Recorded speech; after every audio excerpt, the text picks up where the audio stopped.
Bismillahirrahmanirrahim. Assalamualaikum warahmatullahi wabarakatuh. Alhamdulillah. Alhamdulillahi rabbil alamin. Wa bihi nasta'in ala umuri dunya waddin. Allahumma salli wa sallim ala sayyidina Muhammadin miftahi babi rahmatillah. Adada ma fi ilmillah. Salatan wa salaman daimaini bidawami mulkillah. وعلى آله وصحبه عدد كل ذرة ألف مرة أما بعد. Alhamdulillah, kita kembali dalam tazkirah Ramadan, di mana pada minggu yang lalu telah kita menyebutkan mengenai tentang sebuah hadis di mana Nabi SAW bersabda dalam maksud hadis, orang yang tidakkah aku beritahu kamu tentang orang yang diharamkan daripada masuk api neraka. Neraka itu diharamkan untuk orang yang dekat, yakni orang yang disenangi orang lain, orang yang merendah diri, orang yang lembut budi pekerti dan mudah berurusan. Dan juga pada minggu yang lalu telah kita melalui tentang apakah faedah pertama yang kita boleh ambil daripada hadis ini, iaitu rahmat, pengampunan dan juga syurga. Di mana apabila seseorang itu hanya sahaja orang itu diberikan keampunan itu apabila orang itu sudah mendapatkan rahmat daripada Allah Subhanahu Wa Taala. Jadi bila dia sudah diberikan rahmat, maka dia akan diampunkan dosa-dosanya dan dia akan dimasukkan ke dalam syurganya. Jadi itu adalah faedah yang pertama. Faedah yang kedua yang kita akan sambung kembali, teruskan dalam pembacaan kitab ini, adalah sikap berlebih kurang dengan mempermudahkan urusan. Maksud hadis-hadis yang telah kita baca tadi ialah perlunya sikap berlebih kurang dalam banyak hal kehidupan ini untuk dijamin seseorang itu ke syurga. Baik, jadi bila kata yang kedua ni adalah sikap berlebih kurang dengan mempermudahkan urusan.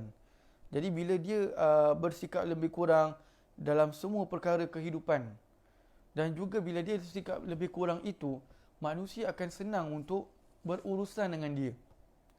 Manusia senang untuk berurusan dengan dia. Manusia senang untuk mendekati dia. Pasal dia orang yang sikapnya lebih kurang. Tak kisahlah, tidaklah terlalu macam very strict macam gitu.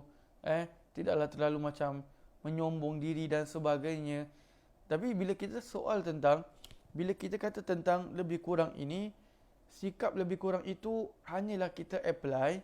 Sikap lebih kurang itu hanyalah kita apply apabila hanya dia itu berkaitan dengan perkara-perkara dunia, bukan dengan perkara-perkara akhirat. Kerana bila kata tentang bab akhirat, perkara akhirat kita tidak boleh lebih kurang. Tak boleh lebih kurang. Maknanya kita tak boleh, kita kena ambil perkara-perkara akhirat ni sebagai perkara-perkara yang serius. Tak boleh main tak serius. Bila semayang, kita tak boleh semayang lebih kurang. Asal semayang sudahlah ustaz, yang penting saya tutup aurat, pakai baju apa tak soal, penampilan saya tak soal, yang penting saya semayang. Itu bukan cara orang yang hendak menuju kepada akhirat. Kerana bila orang yang nak menuju kepada akhirat, dia akan memperbuatkan ibadatnya itu, terutama solatnya itu, dengan persembahan yang terbaik. Begitu juga dengan bila dia lakukan ibadat puasa. Puasa pun dia tak boleh lebih kurang. Maknanya apa? Asal puasa sudahlah ustaz, as long as saya tak makan, saya tak minum, saya tak buat perkara-perkara yang batalkan puasa, sudah. Lantak sajalah, saya nak buat dosa ke, saya nak pandang yang haram ke, nak berkata-kata yang haram ke, terserah saya. Yang penting saya tak makan, saya tak minum. Jadi itu kita bermakna kita just buat, kata Melayu, melepaskan batuk di tangga. Biasanya amalan-amalan yang kita buat seperti itu, sekadar melepaskan batuk di tangga, biasanya dia punya manfaatnya itu kurang. Jadi bila kata tentang sifat lebih kurang, dia bukanlah perkara-perkara yang berkaitan dengan perkara-perkara akhirat. Bukanlah perkara-perkara yang berkaitan dengan perkara akhirat. Contoh lagi, lebih kurang tu seperti jika mana dia seperti seperti sedekah. Seperti dengan bab sedekah. Janganlah dia kata-kata, alah ustaz, yang penting saya hari-hari ada sedekah. Berapa sedekahnya? Satu hari $1. Memang betul, memang ahli dah bagus lah ustaz dia sedekah betul. Tapi adakah dia memandang sedekahnya itu kerana sekadar sedekah atau memang kerana dia nak membesarkan ibadat sedekah tersebut? Dia beza kan? Kalau orang itu sekadar sedekah, apa aja dia tak kisah. Dia kasih sposim pun dia tak kisah. Walaupun duit dia banyak, tapi dia sengaja nak kasih sposim pasal tak nak keluar duit banyak-banyak. Ataupun dia memang sedekah tu kerana memandang besarnya sedekah. Atau duit dia sikit pun nak kasih juga. Jadi beza kan, perception orang tu berbeza. Baik. Jadi balik pada tentang sikap lebih kurang ini, dia apply kepada perkara-perkara dunia, bukan sifat perkara-perkara akhirat. Contoh dunianya macam contoh kita antara suami dengan isteri. Contohlah bulan puasa ni, isteri masak masin lah orang kata. Maklumlah puasa. Isteri pun pula was-was. Ni boleh rasa kat ujung lidah ke tak boleh? Ada ustaz kata batal. Ada ustaz kata makruh. Ada ustaz kata boleh. As long as jangan masuk dalam. Dibuangkan balik. Kan? Jadi, dia tak, isteri pun was-was. Isteri pun memang agak-agak masak apa? Masak lauk asam pedas. Isteri pula dah tak rasa, main letak je garam agak-agak. Yang suami pula bila buka dengan nampak asam pedas, mata sudah terbeliak, sanggup maghrib nanti postpone nanti 7.45 baru aku sembahyang maghrib. Ini asam pedas juga aku nak bedal. Tiba-tiba suami satu kali punya suap, rasa apa? Rasa masin.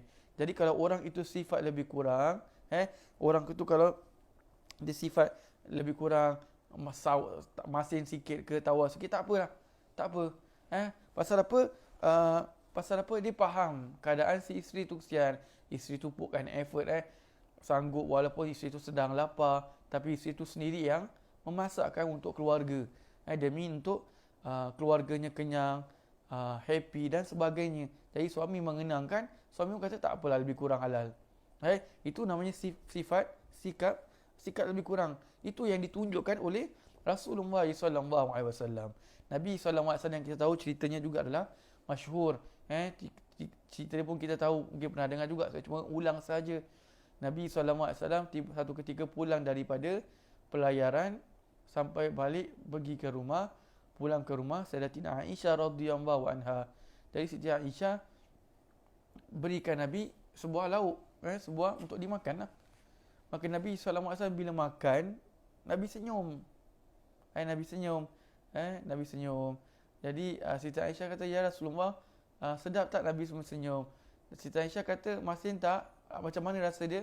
Nabi kata, Aisyah kamu rasalah. Nabi senyum. Nabi tak ada kata, masinnya, manis dia, tak ada. Siti Aisyah makan, rasalah. Tengokkan, dengarkan cakap suami, makan sikit. Bila makan sikit, ya Rasulullah, masinnya, minta maaf ya Rasulullah. Nabi cuma senyum saja. Nampak? Itu akhlaknya Rasulullah SAW. Masin. Isteri Nabi yang masak, rasa masinnya, Nabi makan, rasa masin, senyum. Kita kalau masin, keluar apa? Keluar taring. Aku cekik kau. Aku dah puasa-puasa ni, kau kasih pula lauk masing-masing, aku cekik kau. Jadi kita kena, sebab tu kita seharusnya kita ini meneladani akhlaknya Rasulullah SAW. Dan the only way untuk kita mengetahui tentang Nabi dengan dua cara. Kita mempelajari hadis dengan kita mempelajari sejarah Nabi SAW ataupun sirah-sirah Nabi. Jadi begitu juga dengan sifat lebih kurang dalam kita menjual beli. Kalau kita beli dengan orang, contohlah kita beli benda, kalau packagingnya rosak sikit, ronyok sikit, tapi benda yang kita nak tu masih intact, maka tak apalah. As long as benda yang kita nak tu dapat makan. Pasal at the end of the day, packaging kita akan buang. Jadi kalau kita ada sifat lebih kurang itu, begitu juga kalau kita yang menjual. Tadi kita membeli. Kalau kita yang menjual. Orang beli dengan kita, minta beras sekilo. Kita pun sedikit lebih kurang. Walaupun berasnya sekilo, kita lebihkan sekilo 100 gram. Sekilo 200 gram. Itu 100 gram, 200 gram tu, walaupun dia bukan termasuk syarat jual beli, bila kita berikan, itu sedekah tu.